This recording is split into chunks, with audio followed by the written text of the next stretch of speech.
Hello and welcome to South Carolina's installment of Farm Bureau's Voices of Agriculture. I'm your host, Reggie Hall. During the next half hour, we'll tell you the story of several South Carolina farmers who turned their interest to community-supported agriculture, or CSAs, as a way to meet a growing niche of consumers in agriculture within South Carolina. We'll also help you learn about a local restaurant who participates in the South Carolina Fresh on the Menu program right in South Carolina's capital of Columbia. Delicious food, and I'm sure you'll want to know more about yesterday's in 5 points. And then we'll tell you the story of a 9-year-old, South Carolina's legislature, and collards, and what all those have to do in common. And as always, we'll share with you our Palmetto portraits. All that and more is coming up as Farm Bureau's Voices of Agriculture continues.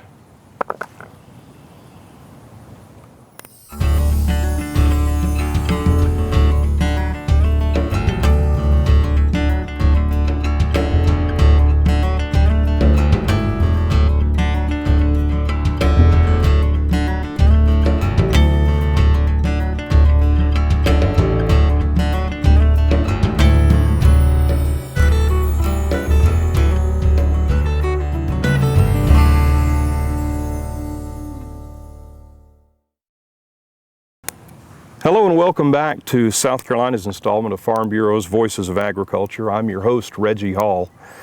I have such fond memories of my childhood, of my granddaddy working in his victory garden down in east central Alabama.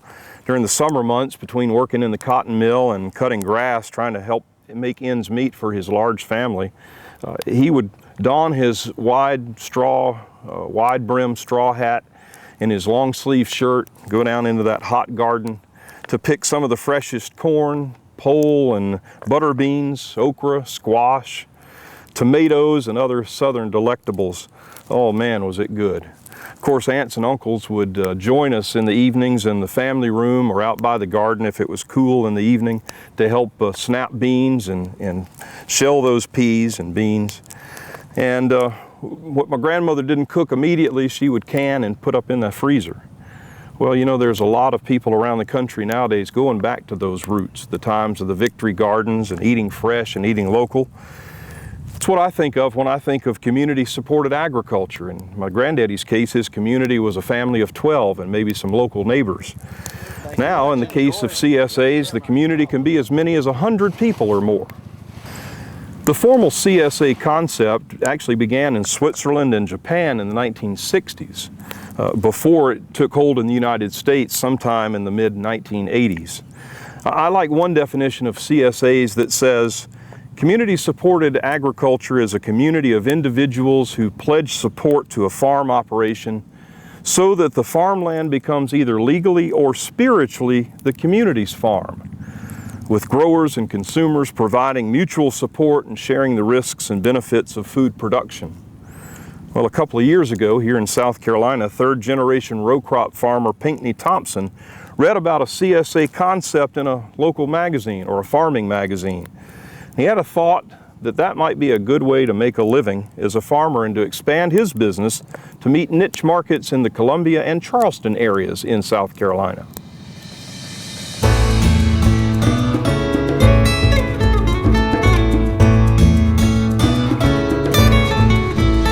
This is actually our third spring, and we started with about 300 the first spring and about 800 the second spring, and we've got somewhere between 900 and 1,000 this spring. Wow. So it's been a good response. Like most of the CSAs we found across the state, Pinckney's Produce is a farmer-managed type of program where the farmer organizes and markets the CSA program, recruiting subscribers and determining all management decisions like which types of crops will be grown and the frequency and location of deliveries. One of Pinckney's delivery locations is the South Carolina Farm Bureau headquarters in Casey. They also deliver to churches, local stores, and homes where people come and pick up their baskets of produce every week during the season. Pinckney's dad, Jody, helps with the marketing end of the business, sending out weekly emails to subscribers or shareholders announcing what will fill their baskets each week. They also provide recipes and descriptions of some of the lesser-known commodities. E-blast with what's going to be in the shares and some recipe ideas, and then we get feedback from our shareholders of recipes that we pass around, and on Facebook and all those things. Pinkney's aunt, a retired school teacher, manages the packing process. The farm packs and delivers 3 days a week during its 13-week season. Within the CSA process, the community of participants each pledge support to the farm in advance of the harvest season to cover anticipated costs of the farm operation and the farmer's salary. But don't be mistaken, subscribers also share in the risks of farming, including poor harvest due to unfavorable weather or pests. There are no refunds. The farmer receives working capital in advance and better prices for his crops, while members receive farm fresh produce and the satisfaction they've reconnected with the land and knowing they are participating directly in food production. When we come back, we'll take you to a few other CSA operations across South Carolina and tell you about their unique twist to this niche market of agriculture, as South Carolina's installment of Farm Bureau's Voices of Agriculture continues. To say agribusiness in South Carolina is a growth industry is really an understatement. Farming and forestry contribute some $34 billion to our state's economy every year. Yet the potential is far greater. $50 billion is achievable by the year 2020 as we work together in a focused effort to develop new and greater markets and achieve what we call 50 by 20. Agribusiness, it's a growing force in South Carolina's economy.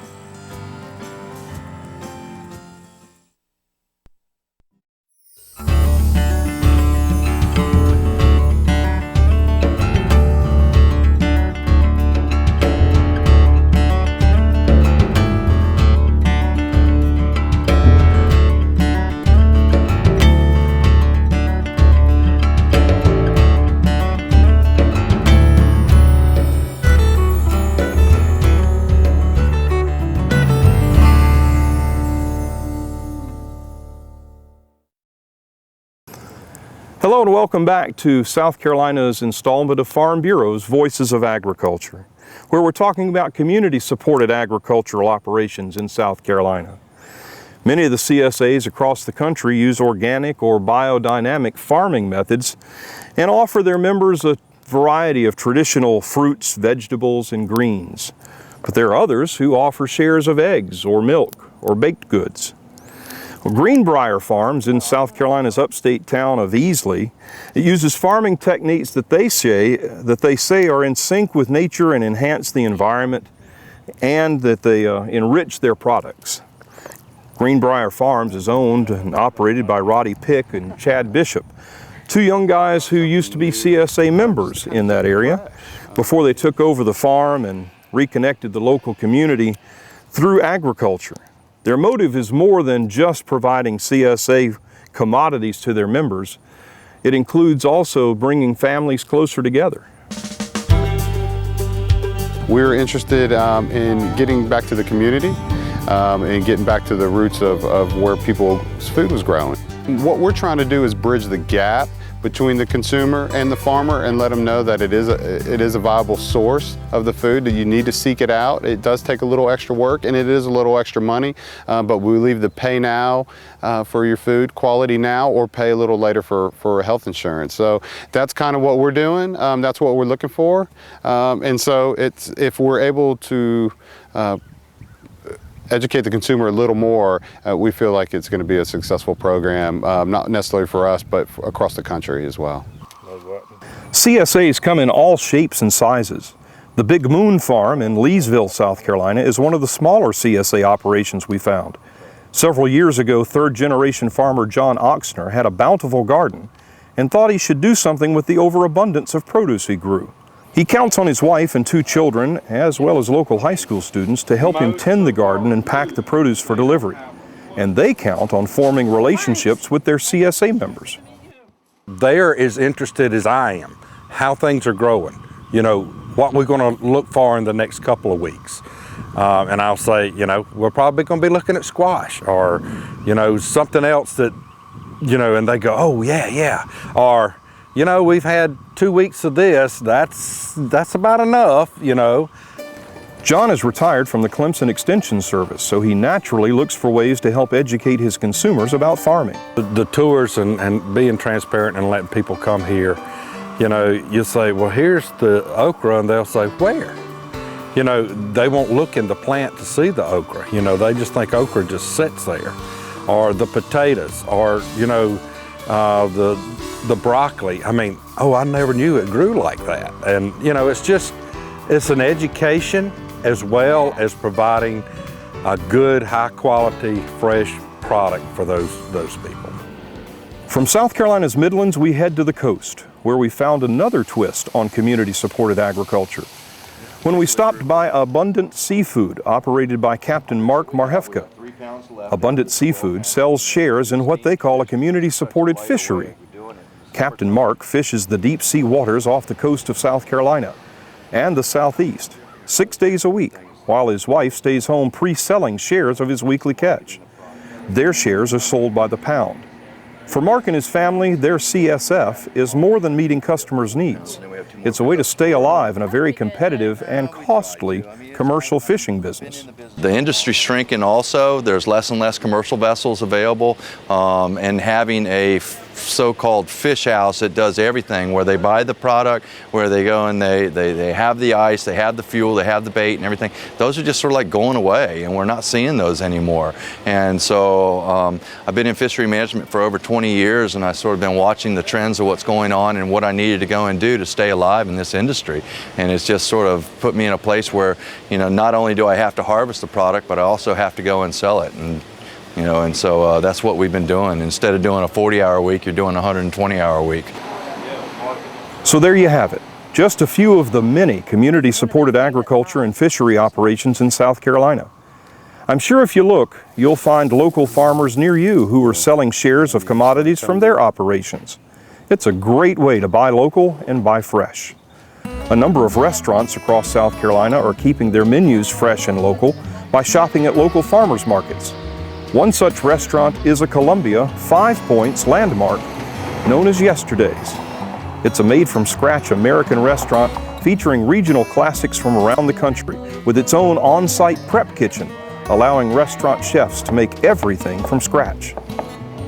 Well, I was working for Hilton, and my partner Darryl Barnes and I more or less decided we were going to go out and get into business, and we helped a restaurant in Dallas set up a menu, and we figured that if we could do everything from scratch and find a way to make most everything fresh, that it would be something that people would like.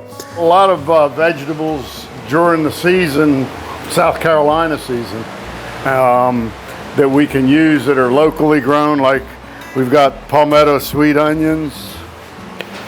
They're grown locally. These green peppers were grown on the Titan Farms in South Carolina. Collards you can pretty much get year-round, but the corn on the cob, of course, is just corn season, and right now we're getting locally grown tomatoes too.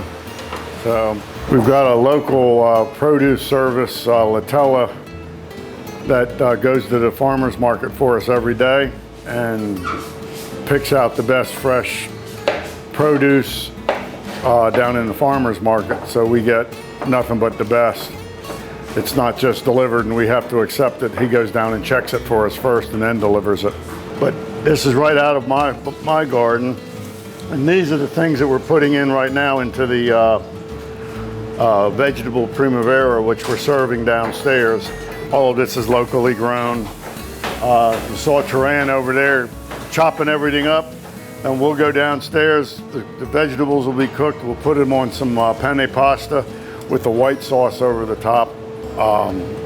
And that's our main special for this time of the year. First you're gonna get a handful of penne pasta, freshly cooked today, like this. Drop it in the noodle pot.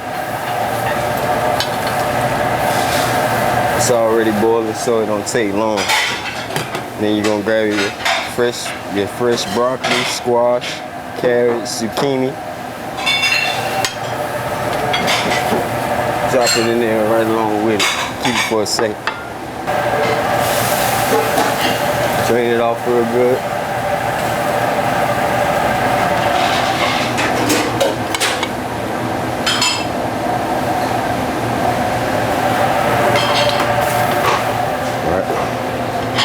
Dress it with some white wine sauce.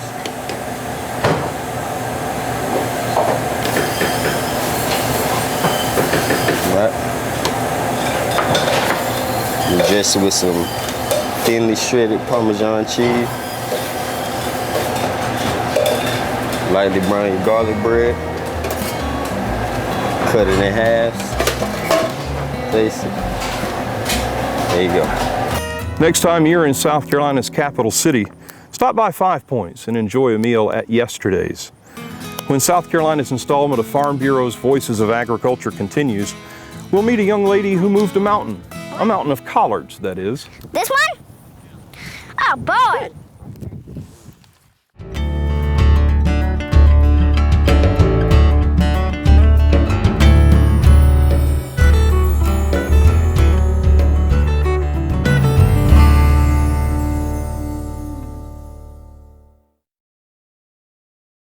You're watching South Carolina's installment of Farm Bureau's Voices of Agriculture.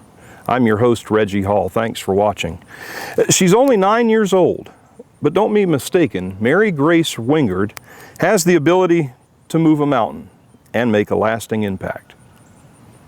And I would encourage you to take this stand down and tell them, hey, we can grow good collard greens. Our collard greens here, when you compare them to other states, are great. And I would encourage us to pass this immediately. What does it take to get legislation passed in South Carolina? Well, in this case, it took a 9-year-old, of course. Mary Grace Wingard from Lexington County, South Carolina, knows that the state's official fruit is the peach. The state beverage is milk, and the state snack, boiled peanuts. But what about a state vegetable? It only makes sense this determined lady would pick collard greens, a Southern staple and New Year's must-have, as a running contender. Mary Grace's dad, Charles, is the director of field operations for Walter P. Rawl & Sons Farm, one of the Southeast's largest producer of collards. I was studying state symbols and government in class, so I went to my teacher at the end of the day and asked her if it would be okay if I tried to make a state symbol. She said, why not make collards the state vegetable? So we started writing a letter to Senator Knotts. He got the letter, and then a few weeks later I found out it had passed the Senate. Then I went to go be recognized in the Senate. It went to a committee in the House. It had some questions like why the collard and all. I was there and I saw it when it passed. I saw the whole thing from the balcony, and it was really, really exciting for me. I had given a letter to the governor, and she read it, and I had asked her to help me support my bill, and she said she would, and she really liked collards, and she would try and help me get a bill ceremony.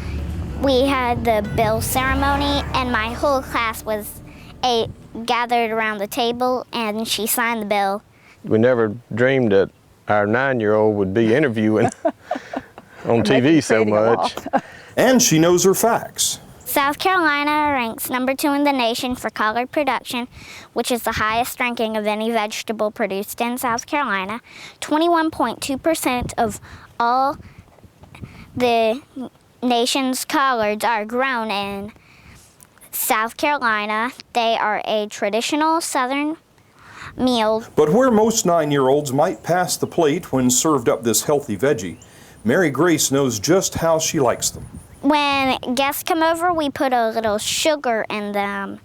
We put salt, a little meat sometimes. I am very glad that she's able to express her opinion on an issue, express it very well. You know, she wrote letters, she made phone calls, and she did very well doing all that. We all learned a lot about the legislative process through all of this. And what's the most important lesson Mary Grace can share from this whole experience? Eat your collard greens.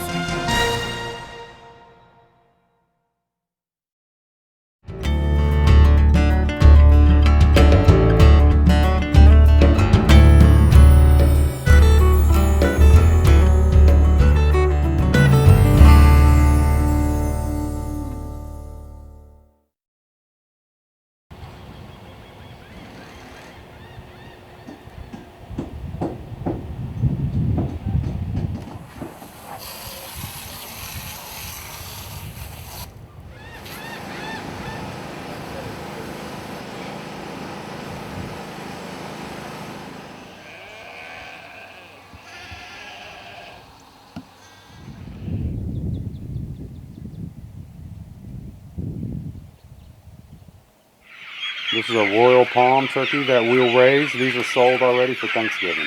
So we raise them for people all year.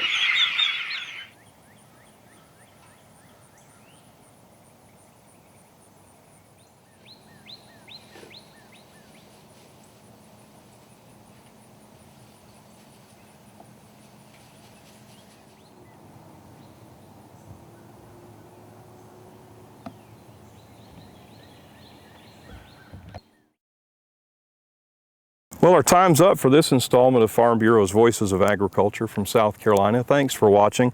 We hope you enjoyed our tour of community-supported agriculture across South Carolina. Congratulations again to Mary Grace Wingard for making sure that collards became the official state vegetable in South Carolina. To learn more about all the things you've seen on this show, please log into our website, scfb.org. Click on video and you can watch past installments of Farm Bureau's Voices of Agriculture that we've produced here from South Carolina. Or if you're a Facebook user, go onto Facebook and find the South Carolina Farm Bureau Federation on Facebook and click like. We'd love to hear from you. Until next time, I'm your host, Reggie Hall.